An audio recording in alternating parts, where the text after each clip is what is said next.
The following is a fictional story of events that may happen in the near future. 8 a.m. New York Stock Exchange. It's a cold, breezy day on Wall Street as markets await the Federal Reserve's announcement for QE4. Futures are up significantly. The Dow Jones just breached its 2008 high of 14,164. Gold just hit an all-time high of 2,900. Silver just breached $100 per ounce. The dollar index is holding at 53. With official unemployment at 16.3%, there is a nervous feeling on Wall Street that if this doesn't work, the world could implode into a depression that will last for the remainder of the decade. 8:19 a.m. Beijing. Chinese officials announced that they can no longer allow Washington to devalue their holdings. After making their concerns private, China accepts that Washington will never stop paying its debts with inflated currency. China makes an official statement from Beijing, quote, "We have made our concerns known privately for some time. With QE4 about to be announced today, China will have no choice but to stop purchasing U.S. treasuries. We have allowed Washington to try to work through their imbalances for 4 years. But with global inflation and U.S. consumers rapidly shrinking as a percentage of global GDP, we feel that a Western recovery is unlikely until they reform their entitlement programs." 8:45 a.m. New York Stock Exchange. Upon hearing the statement from China, Dow futures have a sharp reversal and begin to drop. Gold leaps past $3,000 per ounce, up $150 per ounce in the last 26 minutes. CNBC awaits a statement from the White House. 8:50 a.m. Washington, D.C. The president makes an official statement to calm investors' fears.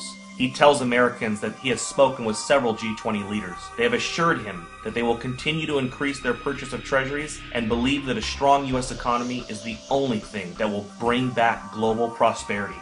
He has also spoken to Chairman Bernanke, who assures him that a strong dollar will be the result of QE4. The president also reminds Americans that his recent New Deal recovery programs that he passed through executive order will increase the likelihood of a lasting recovery.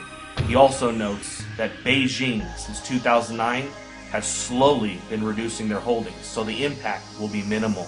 9:51 a.m. New York. Dow futures fall 850 points in the first 20 minutes of trading. Markets are halted for 1 hour by the authorities.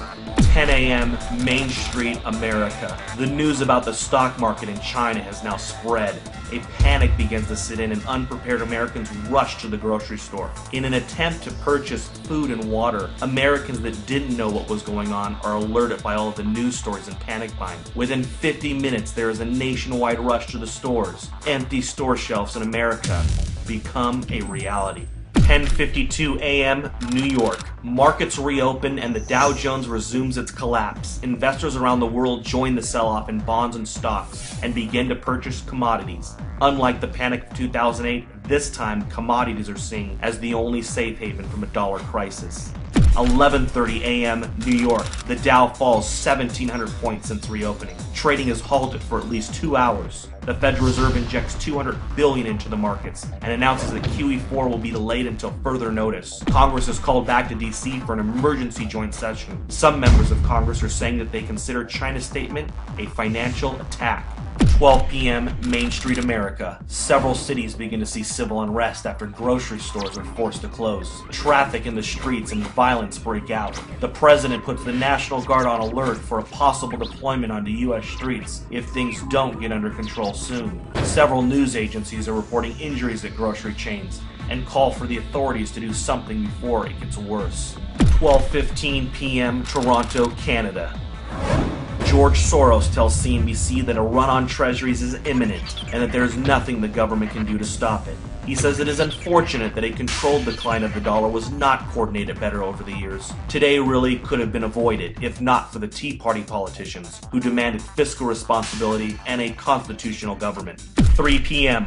Gold closes at $11.53 for the day at $4,053 per ounce. Silver closes at $173 per ounce. The president announces that due to civil unrest in some areas of the country, U.S. stock markets will remain closed for the rest of the day.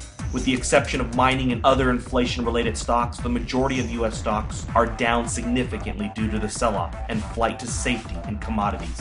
The Federal Reserve announces that it will begin to purchase U.S. treasuries and stocks in order to stabilize the markets. But this only feeds investors' fears of a full-blown treasury run and collapse of the dollar. 6 p.m.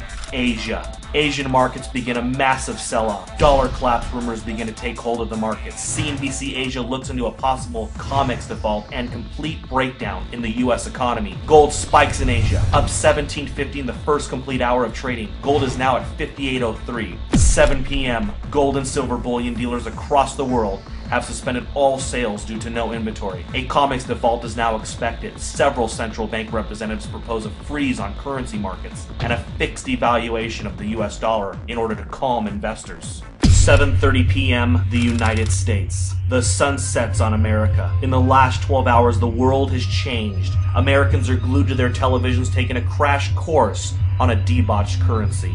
Smoke from fires in the cities have put a dark cloud over the nation. 7:45, the Federal Reserve. The Federal Reserve announces it will inject $1.5 trillion into the markets in order to stop any further decline in stocks. 7:55 p.m., OPEC. The final nail in the coffin. OPEC nations halt oil trades in US dollars until further notice. They will only accept euros, renminbi, or gold.